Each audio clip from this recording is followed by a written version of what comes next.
மதங்கள்லாம் உருவானதுக்கான காரணம் என்னவா இருக்கும் அப்படின்னு நினைக்கிறீங்க? ராம ஆண்டா என்ன, ராவண ஆண்டா என்ன, இந்த மாதிரியான பழமொழிகளுக்கெல்லாம் என்ன பொருள் அப்படிங்கிறது தெரியுமா? கழுத, உப்பு மூட்டை, ஆறு, இப்படி ஒரு கதை சொல்லுவாங்க.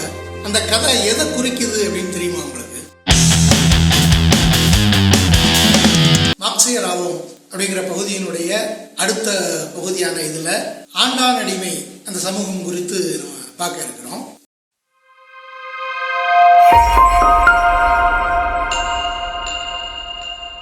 இந்த காணொளியை சப்ஸ்கிரைப் பண்ணாம பார்த்து கொண்டிருந்தீங்கன்னா சப்ஸ்கிரைப் பண்ணுங்க.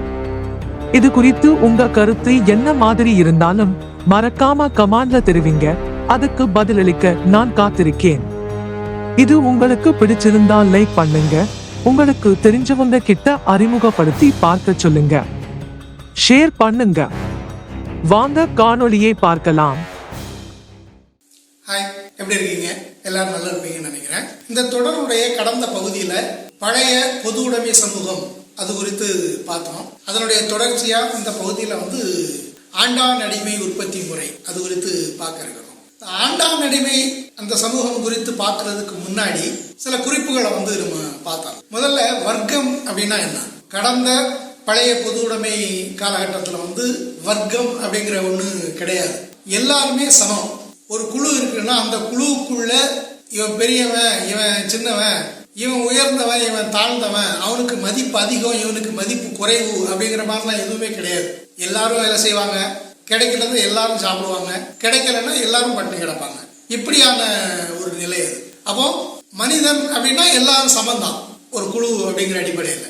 ஆனா இதுதான் ஆண்டான் அடிமை காலகட்டத்தில் மாறுது. எப்படி மாறுது அப்படின்னா எல்லா மனிதர்களும் சமம் கிடையாது. ஒரு மனிதன் உயர்ந்தவன், இன்னொரு மனிதன் தாழ்ந்தவன் அப்படிங்கிற நிலை உருவாகும். இது பற்றி நம்ம கடந்த பகுதியில் கொஞ்சம் பார்த்துருந்தோம். உற்பத்தி அதிகமாக அந்த உற்பத்தியை காக்கிறதுக்காக ஆயுதம் தரிக்க வேண்டி அதனுடைய விளைவா மனிதன் ரெண்டு கூறா பிரிஞ்சான் அப்படிங்கிறத பார்த்தோம். அப்ப அந்த அடிப்படையில ஆண்டைகள் அப்படிங்கிற அவங்களுடைய மதிப்பு ஒருபோதும் அடிமைகளுடைய மதிப்புக்கு சமமாக. ஆண்டை அப்படிங்கிறது வேற ஒரு தனி மதிப்பு மிக்கதா இருக்குது. அடிமை அப்படிங்கிறது வேற ஒரு தனி குழுவாகவும் தனி மதிப்பாகவும் இருக்குது. அப்ப இந்த ரெண்டும் சமம் இல்லை அப்படிங்கிறத நம்ம எப்படி பார்க்கறது? அது வேற ஒரு வர்க்கம், இது வேற ஒரு வர்க்கம். அது ஆண்டை வர்க்கம், இது அடிமை வர்க்கம் அப்படிங்கிறது.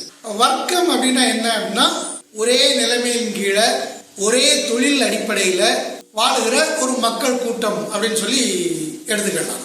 இன்றைய நிலையில ஒரு சமூகம் அப்படின்னு எடுத்துக்கிட்டோம் அப்படின்னா அந்த சமூகத்துக்குள்ள பல வர்க்கங்கள் இருக்கும். அப்ப யாராரு எந்தெந்த வர்க்கத்தை பிரதிபலிக்கிறாங்க அப்படிங்கிறத பார்க்கறது ஒரு முதன்மையான கண்ணோட்டமா இருக்குது. அப்ப அன்றைய காலகட்டத்தில் ஆண்டான் அடிமை இந்த ரெண்டு வர்க்கங்கள் மட்டும்தான் இருந்ததா அப்படின்னா அப்படி இல்லை. வேற சில வர்க்கங்களும் இருந்தது. கைவினைஞர்கள் இருந்தாங்க, பண்டமாற்றத்தில் ஈடுபடுறவங்க இருந்தாங்க. இப்போ இவங்கெல்லாம் ஒரு தனித்தனி வர்க்கமா கொஞ்சம் கொஞ்சமா பிரிய ஆரம்பிச்சாங்க. அப்போ வர்க்கம் அப்படின்னு வந்துருச்சு அப்படின்னா வர்க்கம் அப்படிங்கிற அடிப்படையில மனிதர்கள் தனித்தனியா பிரிஞ்சுட்டாங்க அப்படின்னா அப்போ கண்டிப்பா அங்க அந்த ரெண்டு வர்க்கங்களுக்கு இடையிலான உறவு என்ன அப்படிங்கிறத பார்க்க வேண்டிய தேவை இருக்கு. ஆண்டான் அப்படிங்கிறது ஒரு வர்க்கமா இருக்குது, அடிமை அப்படிங்கிறது ஒரு வர்க்கமா இருக்குது. அப்போ இந்த ரெண்டு வர்க்கத்துக்கும் இடையிலான உறவு என்ன? சமூகத்துல அந்த ரெண்டு வர்க்கங்களுக்கு இடையிலான உறவு முறை எப்படி இருந்தது அப்படின்னா இது அந்த ஆண்டான் அடிமை காலகட்டத்துக்கு மட்டும் இல்லை, எந்த காலகட்டத்தை நம்ம எடுத்துக்கிட்டாலும் அங்க பல வர்க்கங்கள் இருக்கும். அந்த வர்க்கங்களுக்கு இடையில உறவு அப்படின்னு ஒண்ணு இருக்கும். அப்போ இந்த உறவு அப்படிங்கிறது எந்த அடிப்படையில் இருக்கும் அப்படின்னா அவங்க என்ன மாதிரியான உற்பத்தி முறையை கையாண்டு உற்பத்தி செய்யறாங்களோ அந்த உற்பத்தியினுடைய பொருள், உற்பத்தி பொருள், அந்த உற்பத்தி பொருளை எந்தெந்த வர்க்கம் எந்தெந்த அடிப்படையில பிரிச்சுக்கிடுது அப்படிங்கிறத பொறுத்து தான் அவங்களுக்கு இடையிலான உறவு அப்படிங்கிறது இருக்கும். நம்ம கடந்த பழைய பொது உடைமை சமூகம் குறித்து பார்த்தோம். அதுல மக்களுக்கு இடையிலான உறவு அப்படிங்கிறது எப்படி எந்த அடிப்படையில் இருந்தது அப்படின்னா சமமா இருந்தது, எல்லாரும் சமம் அப்படின்னா. ஏன் அப்படி இருந்ததுன்னா அவங்க கூட்டாக ஈடுபடுற உற்பத்தி அந்த உற்பத்தியினுடைய பொருளை அவங்க எப்படி பங்கு வச்சுக்கிறாங்க அப்படின்னா சமமா பங்கு வச்சுக்கிறாங்க. அப்படி சமமா பங்கு வைக்கிறதுனால அவங்களுக்கு இடையிலான உறவு வந்து சமமா இருந்தது. அப்போ இந்த ஆண்டாடிமை காலகட்டத்தை எடுத்துக்கிட்டோம் அப்படின்னா உற்பத்தி செய்யற உற்பத்தி பொருட்கள் வந்து என்ன முறையில பங்கிடப்படுது அப்படின்னா சமமா பங்கிடப்படல. அப்போ ஆண்டை அப்படிங்கிறவன் உற்பத்தியினுடைய பெரும்பகுதியை எடுத்துக்கிறான். அடிமைகளுக்கு கிடைக்கிறது வந்து சொற்பமான பகுதி தான். அவன் உயிர் வாழ்றதுக்கும் அடுத்தவன் தொடர்ச்சியா வேலை செய்யறதுக்கும் எந்த அளவுக்கு தேவையோ அந்த அளவுக்கு தான் வந்து அவனுக்கு அந்த உற்பத்தியினுடைய பலன் வந்து கிடைக்கும். அப்போ இப்படி விகிதாச்சாரம் ஆண்டைக்கு அதிகமாகவும் அடிமைக்கு குறைவாகவும் இருக்கிறதுனால தான் அவங்களுக்குள்ள இடையில இருக்கிற உறவு எப்படி இருக்குது அப்படின்னா ஆண்டை வந்து அதிக மதிப்பு மிக்கவனாகவும் அதிக உரிமை படைத்தவனாகவும் அடிமை அப்படிங்கிறவன் வந்து எந்த மதிப்பு இல்லாதவனாக குறைந்த அளவு உயிர் வாழ்றதுக்கு தேவையான மதிப்பையும் உயிர் வாழ்றதுக்கு தேவையான உரிமைகளையும் மட்டும்தான் அவன் கொண்டிருப்பான். அப்ப இதுதான் சமூகத்துல இந்த ரெண்டு வர்க்கங்களுக்கு இடையிலான உறவு அப்படிங்கிறது. அப்ப இதைத்தான் வந்து நம்ம உற்பத்தி உறவு அப்படின்னு சொல்றோம். ஆண்டான் அடிமை காலகட்டம் அப்படின்னு சொல்லி சொல்றோம் அப்படின்னா இந்த ஆண்டாண்டிமை காலகட்டம் உலகம் முழுவதும் ஒரே காலகட்டத்தில் ஏற்பட்டுதா அப்படின்னா அப்படி சொல்ல முடியாது. ஒவ்வொரு பகுதிகளிலையும் வெவ்வேறு காலகட்டங்களில் வந்து இந்த ஆண்டாண்டிமை வர்க்கம் வந்து தோன்றியிருக்கு. ஒரு பகுதியில் ஆண்டாண்டிமை காலகட்டம் ஒரு அதே காலகட்டத்தில் அதே நேரத்தில் அதுக்கு பக்கத்தில் உள்ள வேற ஒரு பகுதியில் பழைய பொது உடைமை சமூகம் அந்த உற்பத்தி முறையில் இருக்கிறவங்களும் வந்து இருந்திருக்கலாம். அப்படி இருந்திருக்கிற வாய்ப்பு இருக்குது.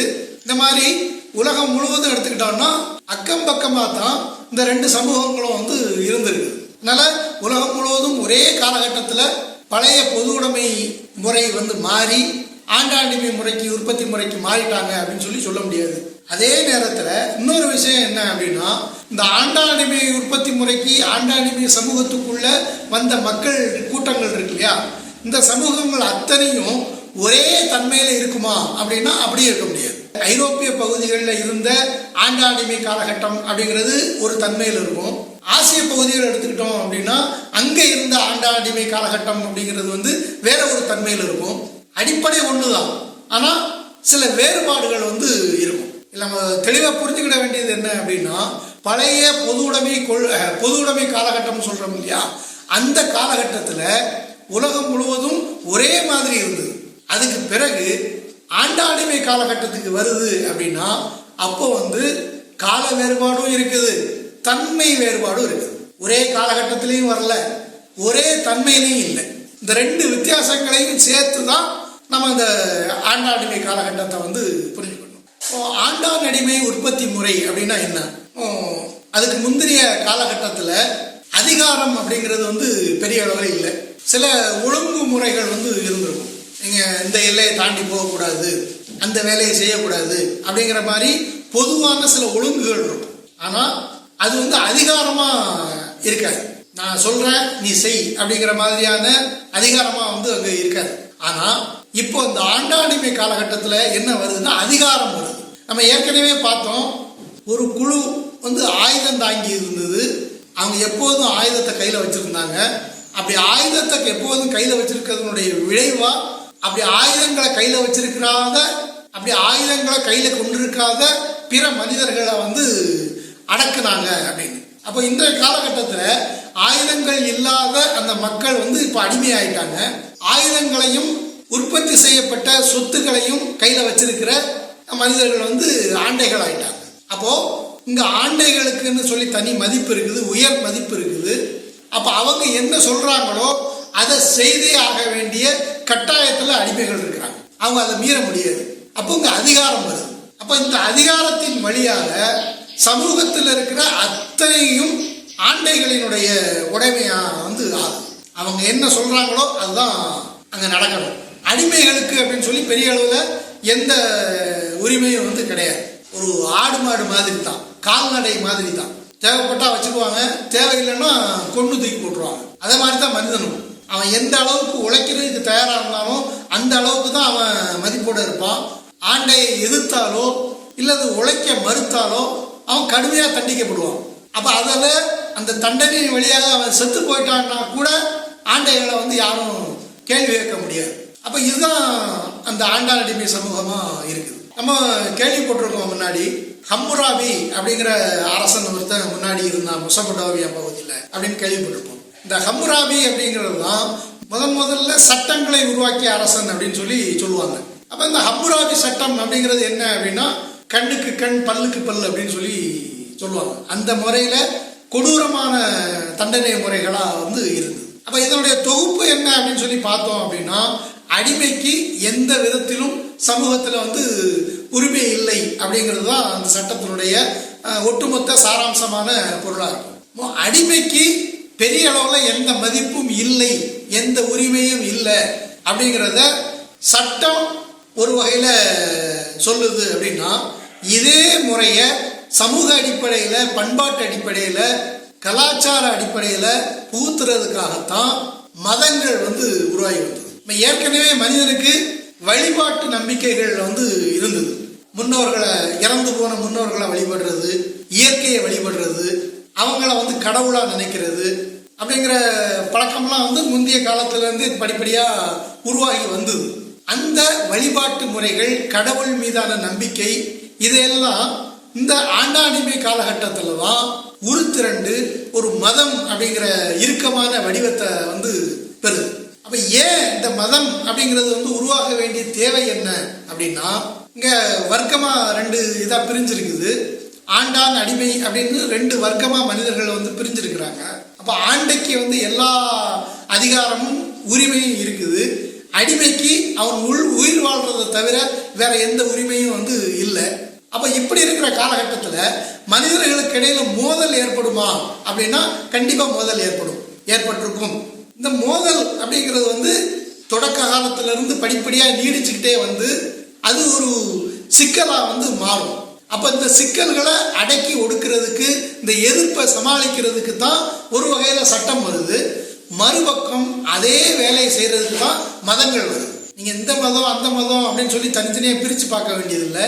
நீங்க எந்த மதத்தை எடுத்துக்கிட்டாலும் அதனுடைய ஒட்டுமொத்த சாராம்சம் அப்படின்னு பார்த்தோம் அப்படின்னா அது ஒரு விஷயத்தை தெளிவா குறிக்கும். இன்றைய உன்னுடைய நிலைக்கு நான் தான் காரணம், நீ இதுக்காக தனியா யார் மீதையும் கோபப்பட வேண்டிய தேவையில்லை, இதுதான் உனக்கு விதிக்கப்பட்டது, இத நான் என்ன மாதிரி விதிச்சிருக்கிறேனோ அதே மாதிரி நீ வாழ்ந்து மரணிச்ச அப்படின்னா நீ செத்ததுக்கு பிறகு உனக்கு சொர்க்கம் கிடைக்கும், நான் சொன்னதுக்கு மாறா நீ நடந்த அப்படின்னா உன்னை நரகத்துல தள்ளுவேன். இப்படி ஒரு பயங்காட்டல் தான் எல்லா மதத்தினுடைய அடிப்படை. அப்ப இது எதை உறுதிப்படுத்துது அப்படின்னா ஆண்டான் அடிமையில இந்த வேறுபட்ட அதிகாரம் இருக்கு இல்லையா. அப்ப இந்த அடிமை அதிகாரத்துக்கு அடங்கி இருக்கணும், அதை அவன் மீறக்கூடாது அப்படிங்கறது தான் இது எல்லாமே வலியுறுத்துது. இப்படி வலியுறுத்துறதுக்காகத்தான் மதங்கள் உருவாச்சு. பழைய வேதங்கள் எல்லாம் பாத்தீங்க அப்படின்னா இன்னொரு விஷயம் மறக்காம இருக்கும். என்னன்னா உன்னை பணக்காரனா வச்சிருக்கிறதும் ஏழையாக்குறதும் நான் தான். நான் நினைச்சேன் அப்படின்னா உன்னை ஒரே நாள்ல பணக்காரனாக முடியும், ஒரே நாள்ல ஏழையாகவும் மாற்ற முடியும். கிட்டத்தட்ட எல்லா மதத்திலையும் இந்த மாதிரியான புரிதல் ஆண்டவனின் கடவுளினுடைய சக்தி அப்படிங்கிற மாதிரி ஒரு தொனில வேற வேற வார்த்தைகள்ல இருக்கும். ஆனா இதனுடைய உட்கிடை என்ன, உள்ளர்த்தம் என்ன அப்படின்னா அது சொல்ல வர்றது இதுதான். சமூகத்துல உனக்கு என்ன விதிக்கப்பட்டிருக்குதோ அதை அப்படியே நீ ஏத்துக்க, அதை மாத்தணும்னு முயற்சி பண்ணாத. அப்படி முயற்சி பண்ணுன அப்படின்னா உன்னுடைய முயற்சியினால எதுவுமே கிடைக்காது. எதுனாலும் நான் தான், கடவுளாகிய நான் தான் எதை வேணாலும் உனக்கு தரணும். அப்படி ஒரு மனிதர்கள்ல ஒரு பிரிவை அடக்கி வைக்கிறதுக்காகத்தான் இந்த வசனங்கள்லாம் இருக்குது. அப்போ மதம், கடவுள், கடவுளுக்கான மிகப்பெரிய ஆற்றல், இதெல்லாம் எந்த அடிப்படையில் வந்தது அப்படின்னா இந்த உற்பத்தி முறையினுடைய விளைவாக மனிதர்களுக்குள்ள வர்ற ஏற்றத்தாழ்வுகளை நிலைப்படுத்தி அவங்கவங்கள அந்தந்த இடத்துல அப்படியே இருக்க வைக்கணும், எதிர்த்து போரிடக்கூடாது அப்படிங்கிறத தக்க வைக்கிறதுக்காகத்தான் இந்த கடவுளுடைய மீப்பெரும் சக்தியும் மதமும் உருவாயிருக்கு. அப்படிதான் நம்ம புரிஞ்சுக்கணும். இப்போ இந்த ஆண்டான் அடிமை காலகட்டத்தினுடைய சமூக வாழ்வு அப்படின்னு நம்ம பார்த்தோம் அப்படின்னா பழைய பொது உடைமை சமூகத்துல முதன்மையான தொழிலா இருந்தது வேட்டையாடுறது. அதுதான் அவங்களுக்கு உற்பத்தியை கொடுத்தது, உணவை கொடுத்தது. அதனாலதான் தொடக்க காலத்துல மனிதன் நாடோடியாவே இருந்தான். ஆனா அதுக்கு பிறகு கொஞ்சம் கொஞ்சமா ஒரே இடத்துல நீண்ட காலம் தங்க ஆரம்பிச்சான். நிலையா தங்கி இருக்க விவசாயம் செய்யறது அப்படிங்கிறத உருவாக்குறான். அப்ப அதனுடைய தொடர்ச்சியா விவசாயம் பல மேம்பாடுகளை அடைஞ்சு ஆண்டாண்டிமை சமூகத்துல முதன்மையான உற்பத்தி முறையா வந்து வேளாண்மை தான் இருக்குது. அப்போ வேட்டையாடுறது இருக்குதா அப்படின்னா இருக்குது. ஒரு குறிப்பிட்ட காலப்பகுதியை மட்டும்தான் குறிக்கும். நெல் விளைவிக்கிறாங்க அப்படின்னா அது பயிரிட்டு முளைச்சு அறுவடையாகிறதுக்கு அப்படின்னா ஒரு தோராயமா 1 வருஷம் ஆகுது அப்படின்னா அந்த 1 வருஷத்தினுடைய இடைக்காலகட்டத்தில் அவனுடைய தேவையை தீர்க்கிறதுக்கு வந்து எது பயன்படும் அப்படின்னா ஏற்கனவே உற்பத்தி செய்த தானியங்கள், அந்த தானியங்களை தான் அவன் சாப்பிடுவாங்க. ஒருவேளை அது இல்லை அப்படின்னா வேட்டையை கையில் எடுப்பாங்க. அப்போ வேட்டையாடுதல் அப்படிங்கிறது வந்து முதன்மையான தொழிலா இல்லாம வேளாண்மை விவசாயம் செய்யறது அப்படிங்கிறது வந்து முதன்மையான தொழிலாகும். இந்த வேளாண்மை அப்படிங்கிறது வந்து அடிமை முறையில மனிதர்கள்ல ஒரு தனி பிரிவு அடிமைகளாக அவங்களுக்கு எந்த உரிமையும் இல்லாம எந்த சலுகையும் இல்லாம முழுக்க உழைப்பில மட்டுமே ஈடுபடுத்தி அவங்களுக்கு கொடுக்க வேண்டியது அப்படின்னு வரும்போது அவங்க உயிர் வாழ்றதுக்கும் வேலை செய்யறதுக்கும் எந்த அளவுக்கு தேவையோ அந்த அளவுக்கு மட்டும்தான் உற்பத்தியில இருந்து கொடுத்தாங்க அப்படின்னா ஏனைய பகுதி அனைத்தும் ஆண்டைகளுக்கு போய் சேரும். அந்த ஆண்டைகளுக்கு சேர்றது வந்து கையிருப்பாக மாறும். அப்படி கையிருப்பாக மாற என்ன நடக்கும் அப்படின்னா மக்களுக்கு இடையிலான பிரிவினை வந்து அதிகரிக்கும், சுரண்டலும் வந்து அதிகரிக்கும். ஒரு சமூகம் இருக்குது, அந்த சமூகத்துல வந்து நிறைய பிரிவுகள் வர்க்கங்கள் இருக்குது. விவசாயி இருக்கிறான், நிலத்துல வேலை செய்யறான், கைவினைஞர்கள் இருக்கிறாங்க, நிலத்துல வேலை செய்யறதுக்கும் மற்ற பொருட்களுக்கும் மனிதர்களுக்கு தேவையான பொருட்களை வந்து உற்பத்தி செய்யறான், பண்டமாற்றில் குறைஞ்ச அளவில் ஈடுபட்டவங்க இருக்கிறாங்க.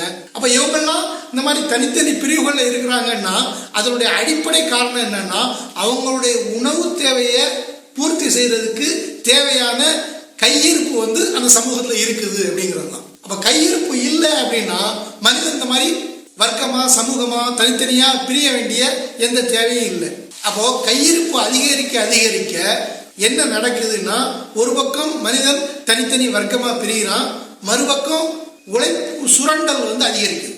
இப்போ நம்ம ஒரு பழமொழி கேள்விப்பட்டிருப்போம், ராம ஆண்டா என்ன ராமாயணம் ஆண்டா என்ன, குடியானவனுக்கு எல்லாம் ஒண்ணுதான், வயல்ல இறங்கி உழைச்சா தான் அவனுக்கு வந்து கால் வைத்து கஞ்சியாவது கிடைக்கும் அப்படின்னு சொல்லி சொல்றத வந்து நம்ம கேள்விப்பட்டிருப்போம். இதுதான் வந்து ராம ஆண்டா என்ன ராவண ஆண்டா என்ன அப்படிங்கிற பழமொழியா வந்து இருக்குது. ராமன் அப்படிங்கிறவன் நல்லவனாகவும் ராவணன் அப்படிங்கிறவன் வந்து கெட்டவனாகவும் உருவகப்படுத்தப்பட்டிருக்கிறான். அது சரியாகிறது வேற கட்ட பிரச்சனை. ஆனா இந்த பழமொழி சொல்ல வர்ற பொருள் என்ன அப்படின்னா இது வேலை செய்யறவங்கள்ட்ட ஏற்படுற இழப்பு, வலி, அவங்களுடைய விரக்தி, அவங்களுடைய புலம்பல் இதைத்தான் வந்து வெளிப்படுத்துது. ஏன்னா சமூகத்துல அடிமைகளுக்கு வந்து எந்த உரிமையும் இல்லை அப்படிங்கிறத பார்த்தோம். உரிமை வேணும் அப்படின்னு சொல்லி ஆண்டையையும் சட்டங்களையும் அவன் எதிர்த்தான் அப்படின்னா ஒரு பக்கம் சட்டத்தின் மூலம் அவன் கடுமையா தண்டிக்கப்பட்டான், கொலை கூட செய்யப்பட்டான். மறுபக்கம் கடவுள் அப்படிங்கிற பயங்காட்டுதல், மதம், இந்த ஒழுங்கு நீ மீறிட்ட அப்படின்னா நீ செத்ததுக்கு பிறகும் உனக்கு நிம்மதி கிடைக்காது, உனக்கு நரகத்துல தள்ளிடுவாங்க அப்படிங்கிற பயங்காட்டல் வந்து இருக்குது. அப்போ இந்த 2 பக்கமும் தாக்கப்படுற மக்கள் வந்து அவங்களால என்ன செய்ய முடியும்? தங்களுடைய வலியையும் வேதனையையும் இந்த மாதிரி விரக்தியாக புலம்பலாக அவங்களால வெளிப்படுத்த முடியும். அப்போ அந்த சமூகத்தினுடைய இயலாமையினுடைய வெளிப்பாடாதான் இந்த புலம்பல் அப்படிங்கிறது வந்து இருக்குது. இப்பவும் கூட சிலர் வந்து புலம்புறத வந்து நம்ம கேள்விப்பட்டிருக்கோம். அப்ப அதனுடைய பொருள் என்ன அப்படின்னா பழைய ஆண்டான் அடிமை காலகட்டத்துடைய மிச்ச சொச்சம் இன்னும் அவங்கள்ட்ட வந்து இருக்குது அப்படிங்கிறது தான் அதனுடைய பொருளா இருக்கு. அப்போ புலம்பல் அப்படிங்கிறது தான் ஆற்றாமை, தங்களுடைய இயலாமையை தீர்த்துக்கிற ஒரு ஆற்றுப்படுத்துதலா அவங்களுக்கு அந்த புலம்பல்ங்கிறது வந்து இருக்குது. இந்த மாதிரி பல பழமொழிகளை வந்து நம்ம கேட்டிருக்க முடியும். உடம்பு முழுக்க எண்ணெயை தேய்ச்சிட்டு நீங்க தெருல விழுந்தாரோ ஒட்டுற மண்ணு தான் ஒட்டும் அப்படின்னு சொல்லி ஒரு பழமொழி கேள்விப்பட்டிருப்போம். அப்ப இதனுடைய பொருளும் வந்து இதுதான். அப்ப இதெல்லாம் என்னன்னா அந்த காலகட்டத்தை வந்து குறிக்குது. அந்த காலகட்டத்தில் வந்து மனிதர்கள் வந்து எவ்வளவு வேதனைப்பட்டிருக்கிறாங்க, அப்படி வேதனைப்பட்டாலுமே கூட அவங்களால எதுவும் செய்ய முடியாத விரக்தி வந்து நிலவுச்சு அப்படிங்கிறது தான் இந்த பழமொழிகள்லாம் வந்து உணர்த்துது. ஆனா இவ்வளவு புலம்பலுக்கு மத்தியிலையும் இவ்வளவு விரக்திகளுக்கு மத்தியிலையும் அவன் வந்து கடுமையா உழைச்சேதான் ஆக வேண்டிய காலகட்டம். ஏன்னா உழைக்கிறன்னா அவனால சாப்பிட முடியாது, உயிர் வாழ முடியாது. அப்ப அவன் உயிர் வாழணும் அப்படின்னா கண்டிப்பா உழைச்சேதான் ஆகணும், ஆண்டைக்கு கட்டுப்பட்டே தான் ஆகணும் அப்படிங்கிறது தான் நிலை. அப்போ ஓடி போக முடியுமா அப்படின்னா ஓடி எங்க போறது? இந்த ஆண்டைட்டு இல்லை அப்படின்னா இன்னொரு ஆண்டைட்ட போய் சிக்கணும், வேற வழியே இல்லாத நிலை தானே அது. இதையும் கூட பல வேதங்கள், மத வேதங்கள்ல நீங்க பார்க்கலாம். எஜமானனை விட்டு இன்னொரு எஜமான தானே தேடிக்கிட முடியாது அப்படிங்கிறத பல வசனங்கள் சுட்டி காட்டுறதை நம்ம பார்த்துருக்க முடியும். அப்ப இதெல்லாம் எதை குறிக்குதுன்னா, அந்த மக்களுடைய இந்த வலியையும் வேதனையும் அந்த அடக்கி ஒடுக்கப்பட்ட வாழ்க்கை முறையும் தான் இதையெல்லாம் குறிக்குது. அப்போ இந்த மாதிரியான காலகட்டத்தில் தான் உலோகங்கள் கண்டுபிடிக்கப்படுது. குறிப்பா இரும்பு. இந்த இரும்பு பயன்பாடு அப்படிங்கிறது அன்றைய காலகட்டத்தில் உற்பத்தியில மிக வேகமான மாற்றத்தை கொண்டு வருது. நம்ம ஏற்கனவே பார்த்துருக்கிறோம், பழைய பொது உடைமை முறையில வில் அம்பு கண்டுபிடிச்சது அப்படிங்கிறது உற்பத்தியில ஒரு பாய்ச்சல் முறையை ஏற்படுத்துச்சு அப்படின்னு சொல்லி பார்த்தோம் இல்லையா? அதே மாதிரி தான் இந்த ஆண்டாளுமை காலகட்டத்தில் இரும்பு அப்படிங்கிறது ஒரு பாய்ச்சல் முறையை ஏற்படுத்துச்சு. ஒரு கதை நம்ம கேள்விப்பட்டிருக்கோம்.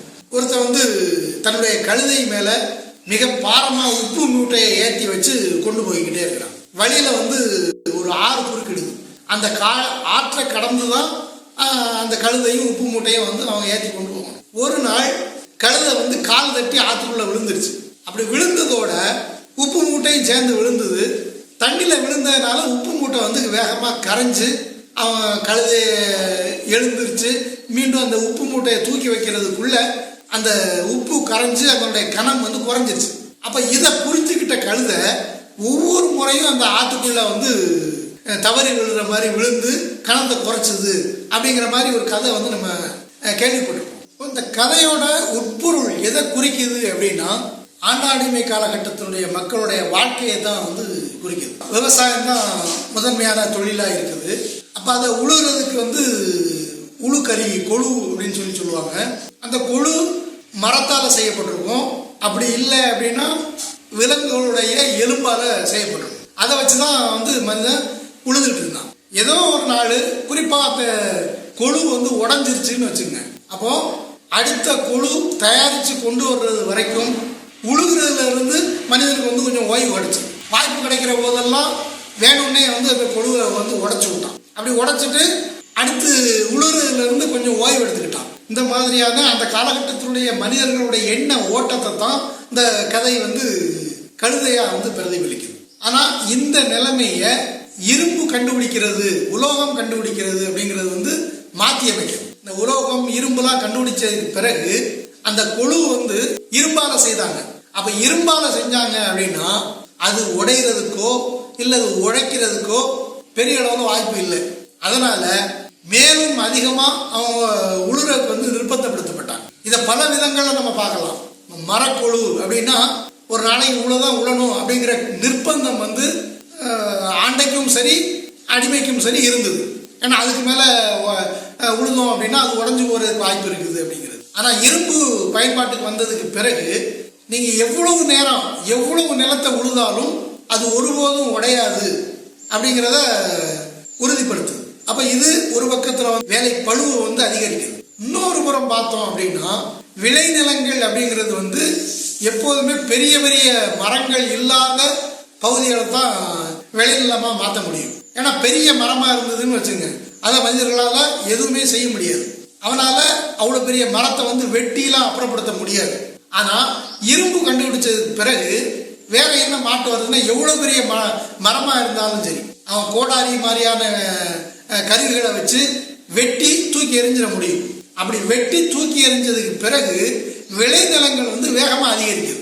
அப்ப விளைநிலங்கள் வேகமா அதிகரிக்க அதிகரிக்க மனிதனுடைய உழைப்பும் படுவேகமா அதிகரிச்சது. அப்ப உழைப்பு அதிகரிக்க அதிகரிக்க உற்பத்தி பொருளும் அதிகரிச்சது. மறுபக்கத்துல மனிதனுடைய சலிப்பும் அதிகரிச்சது. இந்த சலிப்பு படிப்படியா அவனுக்கு உழைப்பின் மீதான ஈடுபாட்டை குறைக்குது. உழைப்பின் மீது மனிதனுக்கு நாட்டம் குறையுது, ஈடுபாடு குறையுது அப்படின்னா அதனுடைய விளைவு என்னவாகும்னா உற்பத்தி குறையும். ஏதாவது ஒரு முறையில அவன் வேலையிலிருந்து வெளியேறதுக்கு முயற்சி பண்றான்.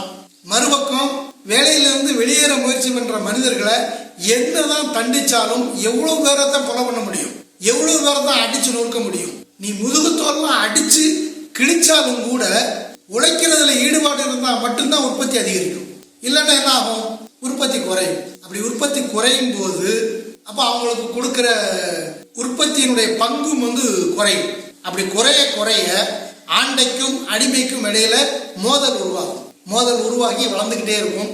பல இடங்கள்ல வந்து ஆண்டைகளை கொண்டுட்டு நிலத்தை இருக்கிற அடிமைகள்லாம் வந்து கைப்பற்ற ஆரம்பிச்சாங்க. இதுக்கு மேலேயும் அடிமைகளை வந்து அடக்கி ஒடுக்க வைக்க முடியாது அப்படிங்கிற சூழலை வந்து ஆண்டைகளுக்கு வந்து ஏற்படுத்தும். அப்போ இதுதான் வந்து அங்க நடந்த மாற்றமா இருக்கு. நம்ம பழைய முறையில எப்படி பார்த்தோம், வில் அம்பு கண்டுபிடிச்சது அப்படிங்கிறது வந்து படிப்படியா அவங்க சமூகத்துல மாற்றத்தை ஏற்படுத்தி ஒரு கட்டத்துல உற்பத்தி முறையே மாத்துது அப்படிங்கிற மாதிரி பார்த்தோம் இல்லையா. அதே மாதிரி தான் இங்கேயும் இரும்பினுடைய கண்டுபிடிப்பு அப்படிங்கிறது வந்து உற்பத்தி முறையில படிப்படியான மாற்றங்களை ஏற்படுத்தி ஒட்டுமொத்தமான மாற்றத்தையே வந்து கோரி நிற்குது. இதுல இயங்கியல் கூறு அப்படிங்கிறத எப்படி பார்க்கறது? இயங்கியலுடைய அடிப்படை எந்த ஒரு சமூகமா இருந்தாலும் அதுல வந்து இரண்டு மாறுபட்ட கூறுகள் இருக்கும். அது ஒன்றை ஒன்று சார்ந்தும் இருக்கும், போராடவும் செய்யும் அப்படிங்கிறத பார்க்கணும். அப்ப அது இந்த ஆண்டாடிமை சமூகத்தை எடுத்துட்டோம் அப்படின்னா இங்க ரெண்டு முதன்மையான கூறுகள் இருக்குது. ஒன்று ஆண்டான் இருக்குது, இன்னொன்று அடிமை அப்படின்னு இருக்குது. இந்த ரெண்டும் ஒன்றை ஒன்று சார்ந்தும் இருக்குது, அதே நேரத்தில் ஒன்றை எதிர்த்து மற்றொன்று போராடிக்கிட்டு இருக்குது. சரி, இதுல அளவு மாற்றம் பண்பு மாற்றம் நடக்குதா அப்படின்னா அது நடக்கத்தான் செய்யுது. நம்ம இரும்பினுடைய பயன்பாடு அப்படிங்கிறத பார்த்தோம். இரும்பினுடைய பயன்பாடு படிப்படியாக உற்பத்தியில கொஞ்சம் கொஞ்சமான மாற்றத்தை ஏற்படுத்தி அது ஒரு கட்டத்துல ஆண்டைகளை தாக்குற அளவுக்கு மாற்றத்தை வந்து உருவாக்குச்சு. அப்போ அளவு மாற்றம் அப்படிங்கிறது படிப்படியா நடந்து ஒரு கட்டத்துல அது வந்து பண்பு மாற்றத்துக்கு வந்து அடிகோலுது அப்படிங்கிறத பார்க்கணும். சரி, நிலைமறுப்பின் நிலைமறுப்பு அது இருக்குதா அப்படின்னா நம்ம ஏற்கனவே பார்த்தோம். பழைய பொது உடைமை உற்பத்தி முறையிலிருந்து மாறித்தான் நிலை மாறித்தான் ஆண்டாண்டிமை உற்பத்தி முறை அப்படிங்கிறது வந்து வந்தது. அப்போ நிலை மாறின அந்த ஆண்டாடிமை உற்பத்தி முறை வந்து அப்படியே நீடிச்சிருந்ததா அப்படின்னா அப்படி இல்லாம அடுத்த முறைக்கு வந்து மாறுது. அப்போ நிலைமறுப்பின் நிலைமறுப்பும் அப்ப அங்க வந்து நடந்திருக்குது அப்படிங்கறத பார்க்கணும். இதுதான் வந்து இயங்கியல் பூர்வமான சமூகத்தினுடைய மாற்றமா வந்து இருக்குது. அப்ப இந்த காலகட்டத்துல ஆண்டையால இதுக்கு மேலே ஒரு அடிமையை வந்து அடிமையாகவே நீடிச்சு வைக்க முடியாது அப்படிங்கிற நிலை வந்து ஏற்படுது. இந்த நிலையினுடைய காரணமாகத்தான் அடுத்த உற்பத்தி முறை அப்படிங்கிறது வந்து வருது. அது என்ன அப்படின்னா ஆண்டாண்டிமை முறை அப்படிங்கிறது மாதிரி பண்ணை அடிமை முறை அப்படிங்கிற முறை வந்து வருது. அந்த பண்ணை அடிமை முறை அப்படின்னா என்ன, அதனுடைய போக்கு எப்படி இருந்தது அப்படிங்கிறத நம்ம அடுத்த பதிவில் பார்க்கலாம். மீண்டும் வேற ஒரு பதிவில் சந்திக்கிறது வரை நன்றி.